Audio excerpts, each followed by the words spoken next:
So, thank you so much. So please stay on stage, have a seat, and we will dive deeper into the topic on our next discussion, which will build on the insights you gave us right now. Thanks. Yes, ladies and gentlemen, we're going to discuss the relationship between man and machine with a truly magnificent panel. Next to Thomas, who we just heard, we are very fortunate and allowed to welcome Hans Christian Boos. He's not only one of 10 members of Germany's Digital Advisory Council, but also the CEO of Arago, one of Europe's hottest artificial intelligence companies. Please come on stage, Chris. Go on. Thank you. Hi, Chris. Hi. Hi. Just take a seat wherever. I'll find a seat. Next to Hans Christian, we have the VP IoT, who's working at the intersection of man and machine at IBM Watson, Mr. Stephan Biller.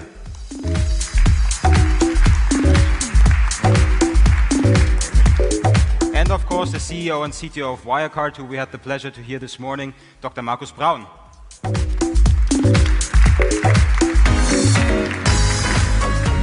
The session will be led by the very, very insightful Anita Zielina, a true veteran of the media industry, who just joined the prestigious Reuters Institute at Oxford University. Anita, please take it from here. Thank you.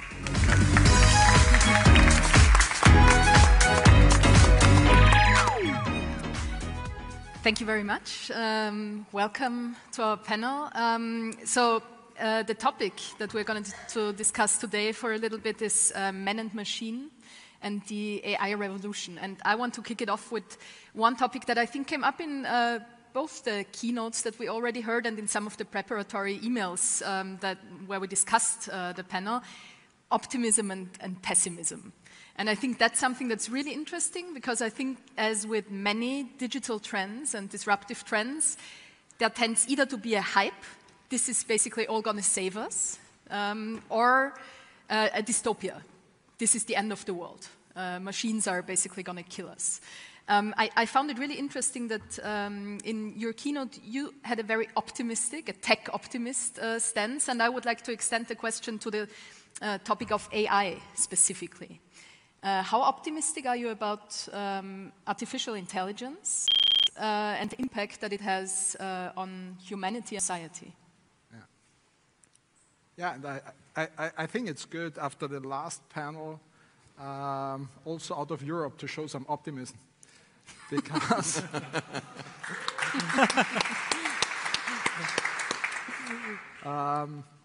because I really think it's... let me first say, I think you cannot see digitalization without machine learning. I think it was just presented. I would go even further than that. We are using in risk management. Let me say we started with what we call fuzzy logic. We built around the platform a data layer where we feed it all data that were coming from the transaction flow in, and we used it for protecting the merchant and protecting the consumer against fraud that we're coming from. And fuzzy logic was basically a combination of algorithms and statistical checks. And this we developed into machine learning. So also in our area today, machine learning is a very important part. We use it for anticipating the next buy, churn analysis, etc. So I think like digitalization, machine learning is the big transformative element that will transform not only self-driving cars, social media, but every industry. Also, I think all B2C and many B2B processes.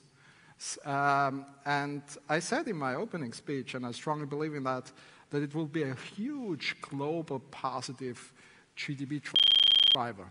Yeah. And yes, in Europe, sometimes, or let me say it politely, we have interesting regulation, but does it hinder us? No, or not at all. It's a level playing field. So for everybody has to comply with the GDPR. I have my own view to that, but it's there for everybody, as you have sometimes in Asia very interesting on-soil restrictions, and you have also in the United States where you have different bank regulation law in all 50 sub-states, you have regulatory challenges. I think regulatory challenges are no excuse not to drive innovations. Yeah. I think, yes, we have to discuss with politicians about regulation. That's definitely an important thing. But it doesn't hinder us at all in the innovative process.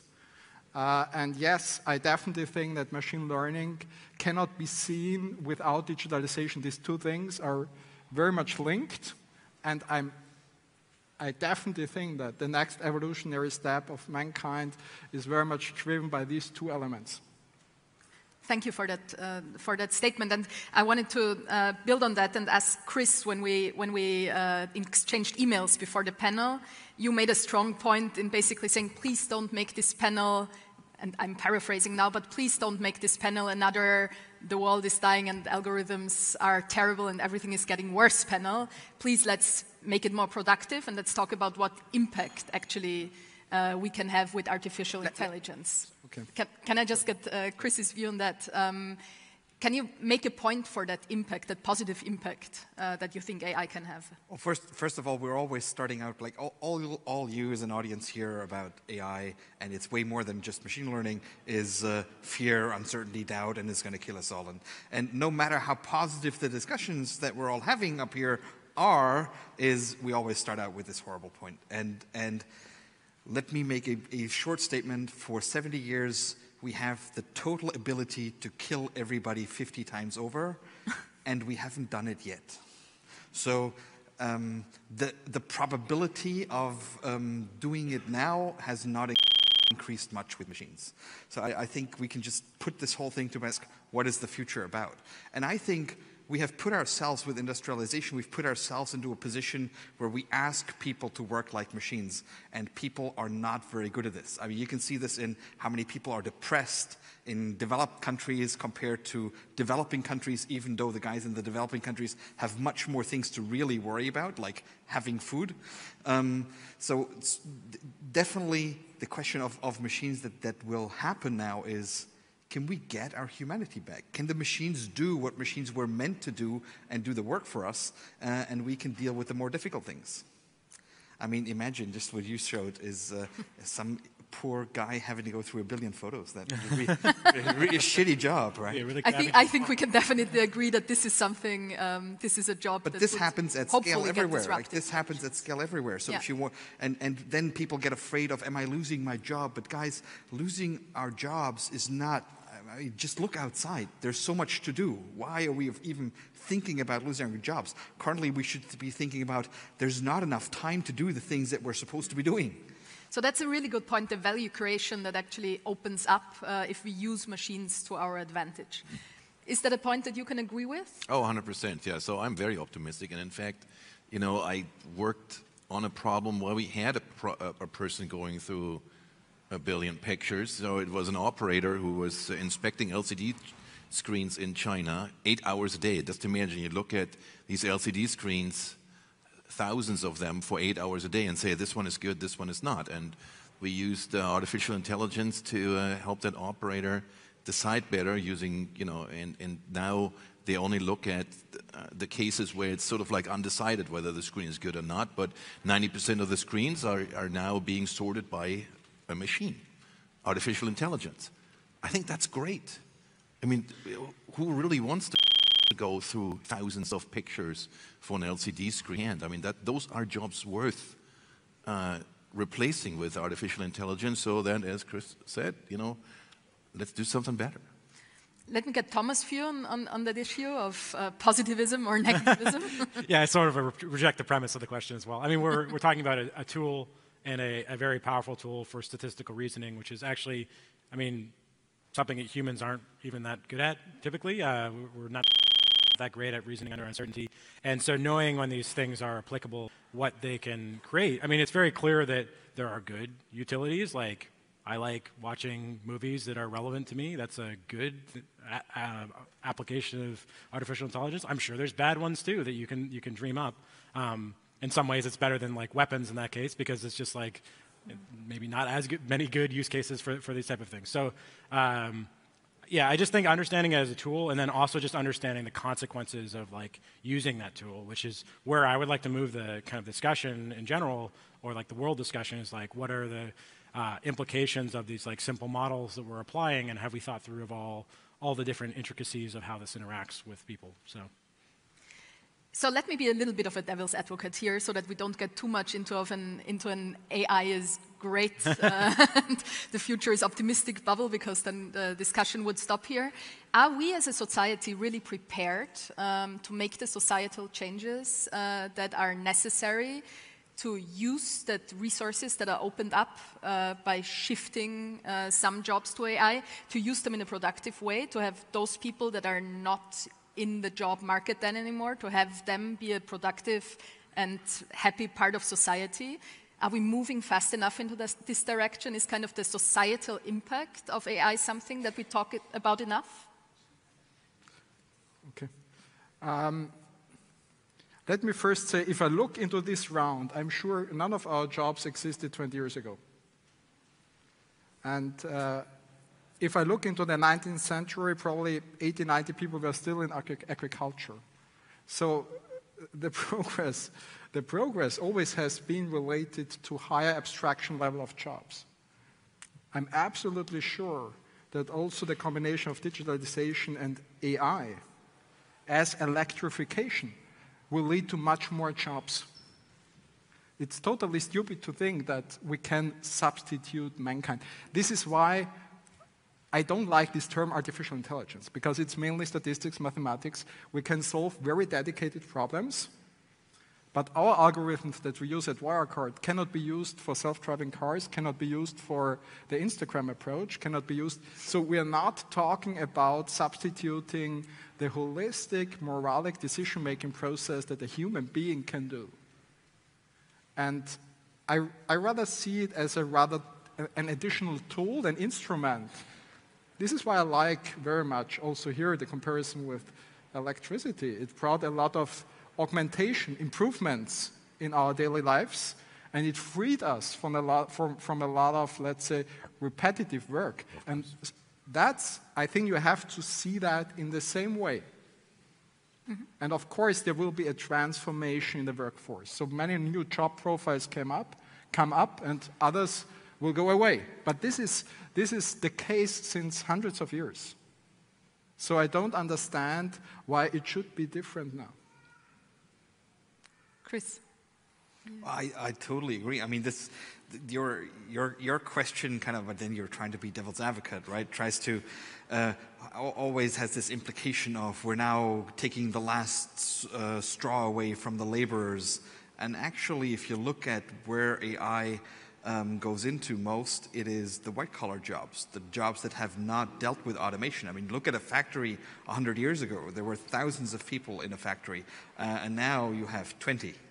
So it has already changed, as you said, and there's no reason to believe that we're breaking the cycle of actually having much more interesting things to do. I mean, you don't want to send anyone back to the coal mines either, right? You don't want to send people back to an assembly line where they do this all day, right? You just don't want to do that. And think of an office as something where you're doing it with forms, not with hammers, right? So I really don't get the discussion at all. I think that the only real danger that we're in is trying to prevent it. I mean, look at a society that is trying to purposefully stay, let's say, in the agricultural age, when 80% of people worked in agriculture.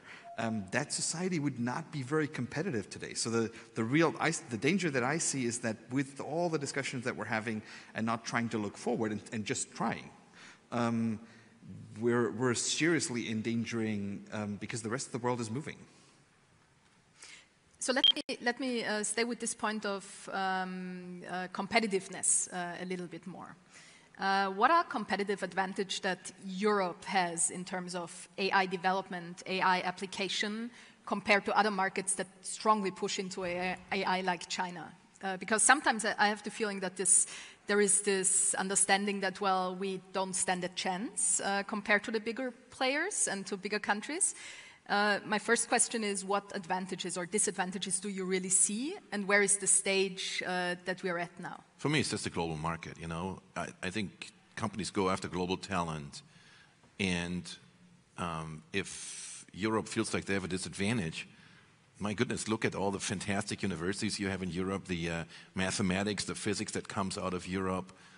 You know, so I work for IBM. I think we have 4 Nobel laureates in Rüschlikon in Switzerland in one of IBM's research labs more than anywhere in the world. So can't be that bad, right? So I think it's just a matter of, being optimistic about it. So I think, if there's one piece of advice that I think European might want to take is like, be more optimistic. I mean, the world is yours for the taking. There's no magic in China or in the US or anywhere in the world, and that they have an up on artificial intelligence.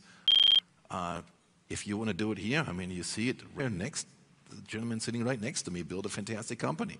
Just do it. Get started.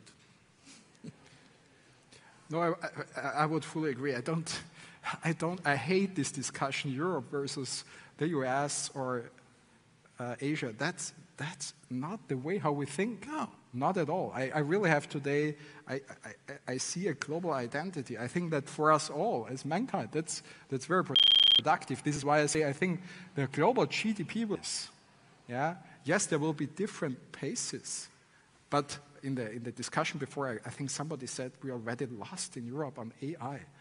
I don't understand this sentence. It's like saying when Mr. Daimler brought out the first car, that when the car market is completely mature. That's ridiculous. We are very early stage in all of these developments, and I think it's a very positive global driving force. Again, that is very much linked to digitalization, of course, because digitalization is about handling data at the end of the day. And also another term for computer science is data processing. It was always about data. And as there is this mass of data, in many areas machine learning can help us to optimize that and to use data in a very useful, productive way. And at the end of the day, it's always the consumer that decides. There must be a value add. Yeah. If there's a value add, then it is a positive push. So we can discuss here 100 years. If there is no value add for the consumer that he sees, and he obviously sees some value add in Instagram, this is why he's using it.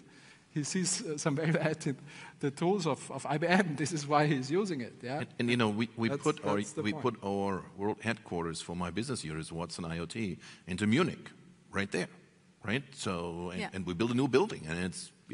If you see Tatorot, you can see it every time there. If you watch the beginning of it, so I think it's a global world. It's global talent.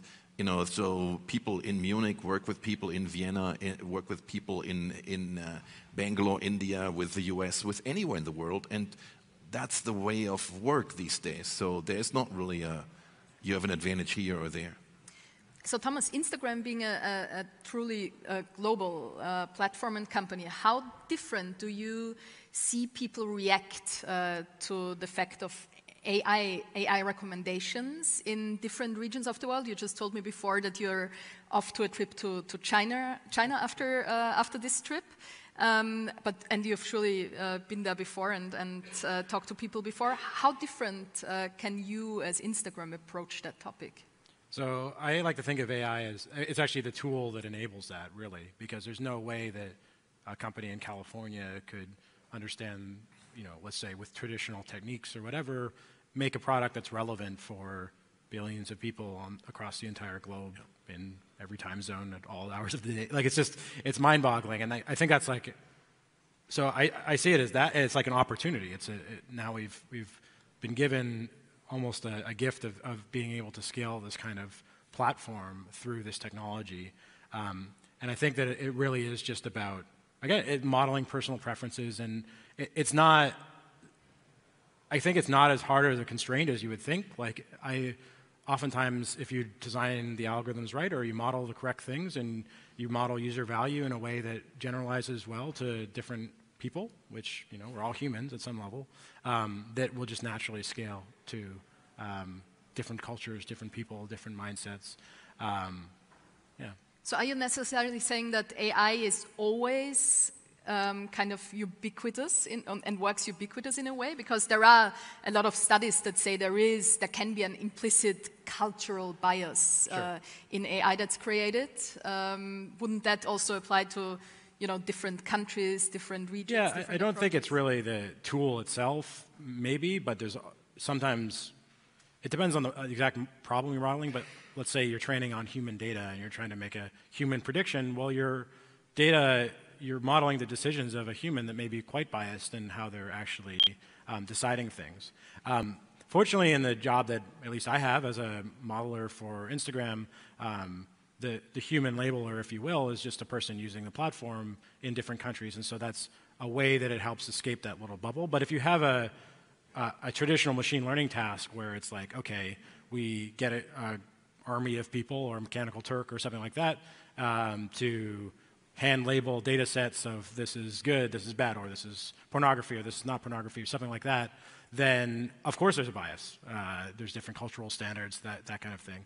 And it's not the AI itself that's biased, it's the data set that it's trained on. So I think it's more of a human problem than a tool problem in some ways. Chris? I don't even think it's a problem. I mean, imagine, I thought that you would say that somehow. Imagine humans were not biased towards something. How boring would the world be? Like everybody having exactly the same attitude towards something, and there's just no discussions. It is actually the only relevant page on Wikipedia is the page on human biases. And if you put that stuff into algorithms, what we do every day. We get to replicate them. Only the nice part about algorithms is they don't know how to talk politically correct and can't hide that kind of bias that's actually in the data. And I'd say that's seriously not the challenge.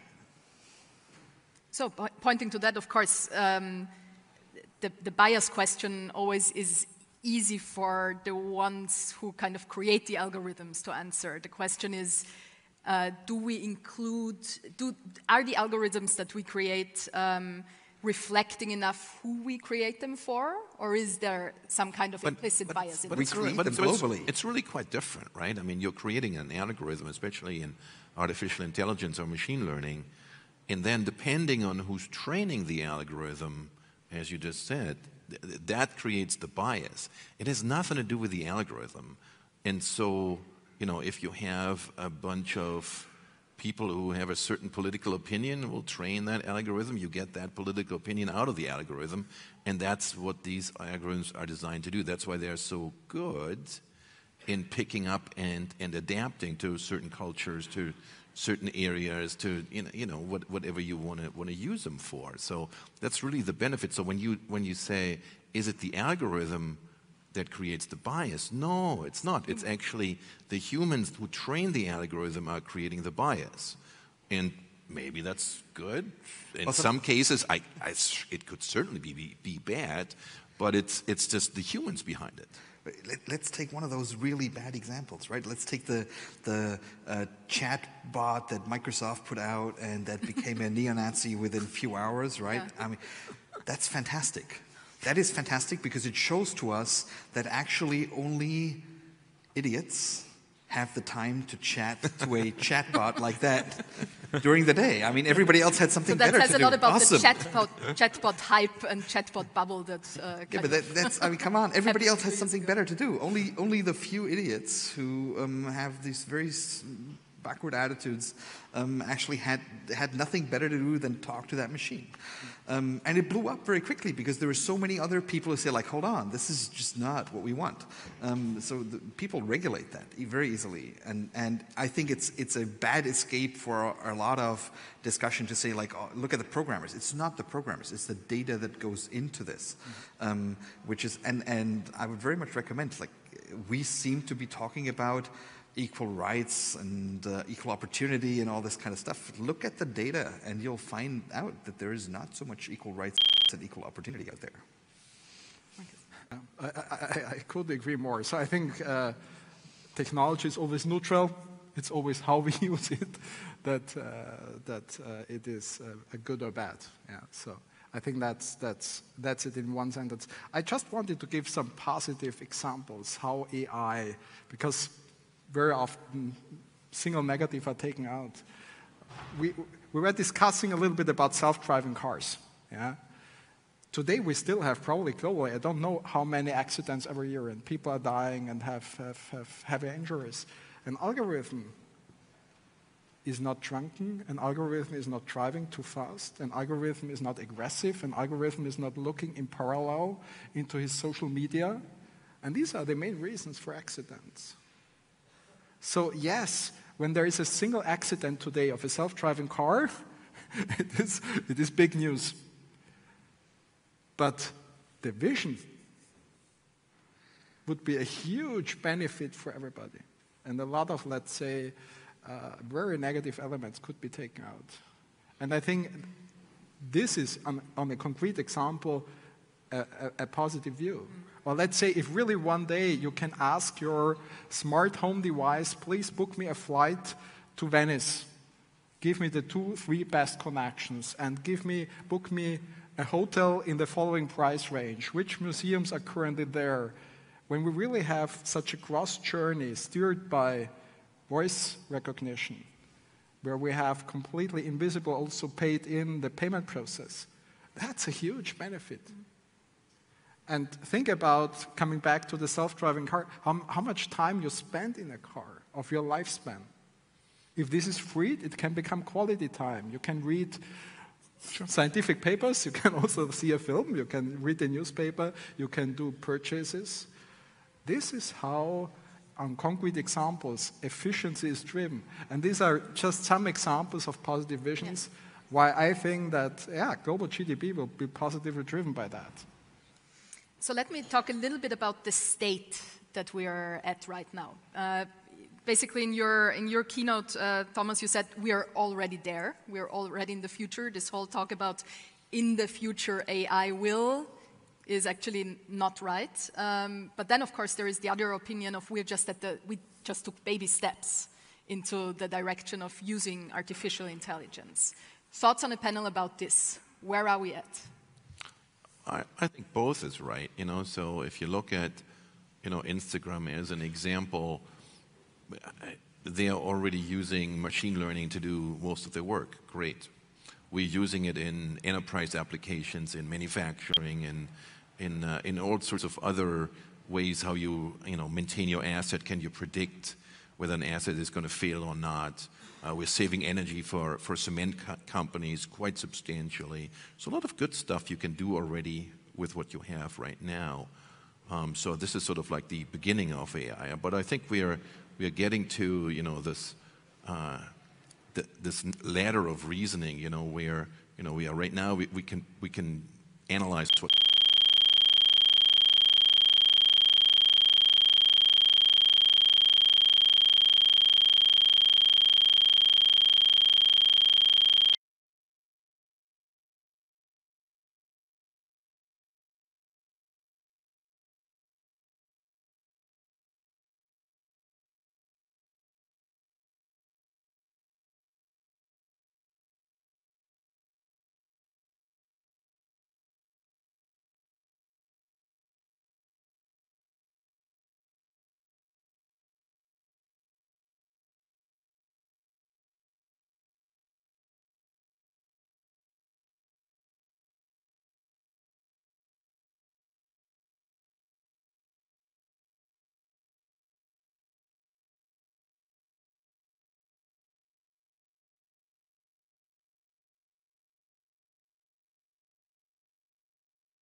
So there are real applications and good examples how it is today generating value. And what you said is absolutely right. The consumer doesn't care whether it's AI. He wants a language translator that works or a facial recognition that works. He doesn't care about the algorithms and the mathematics behind. But as we saw, for example, with facial recognition, there were first versions out there that didn't really working in a good way. And now we're coming in biometrics to a level that perhaps one day we can really use it for identification in payments also, yeah, and make payments completely invisible over biometrics. And so on this basis, I think we are still early stage, and probably 98% of the opportunity is still before us. A very quick last round, and I'm really interested in, because I think you made a great point in saying AI is actually not what we're excited about, it's the products or appliances or services that we're excited about. Can every one of you just name one product or service or application that you're excited about, not from your own company? Just something that you feel personally, this is like something awesome that might change my personal life, my family's life, something that I want to use and I look forward to in the field of AI? So I think there's something that's awesome that actually was traditionally a negative problem, which is the application of AI to well-being initiatives. And that's something that I think we're sort of at the start of. So it's not, I mean, it's not awesome in the sense of there are real problems in the world, but there is a lot of opportunity for us to just identify and assist these things at a much greater scale than we were ever to previously, and that's things like self-harm and some of the very big issues in the world, and I'm excited that we're actually working on them. Great. I think the most exciting problem for me is pharmaceuticals or healthcare, if you will, finally making individual medicine possible at all, like actually treating a single person for the single thing they have, instead of like going on it with a big statistical hammer. I think this is going to be a step in medicine, like coming from the Dark Ages. Wonderful. Bad part of going third. That was my example too. But yeah, but you're doing that. You can't say that. We are doing that, and we are very proud of it. But I think I'm excited about being mobile all the way to end of life. I think that will be awesome. Of course, today I could pay for a taxi, but in the future I'll have a self-driving car which I might share with neighbors and friends and people I don't even know. So I'm pretty excited about that. Wonderful. Yeah. I would also give an example from healthcare. I think we are already doing first steps in epigenetics, where we try to really find out what kind of behavior has implications on our genetics. Yeah. And today we're discussing whether somebody can absorb milk or not, etc., or can eat cereals. But it's much more complex than that. These are highly complex models. And one day when we are further down the road on this level, probably we'll need strong machine learning algorithms to really individualize it in a way that our lifespan perhaps really can very much push ahead. So yeah, I think this area is very interesting. Thank you so much. That was a very interesting discussion, a positive and optimistic one, but very insightful. Thank you for listening, and enjoy the rest of the day. Thank you.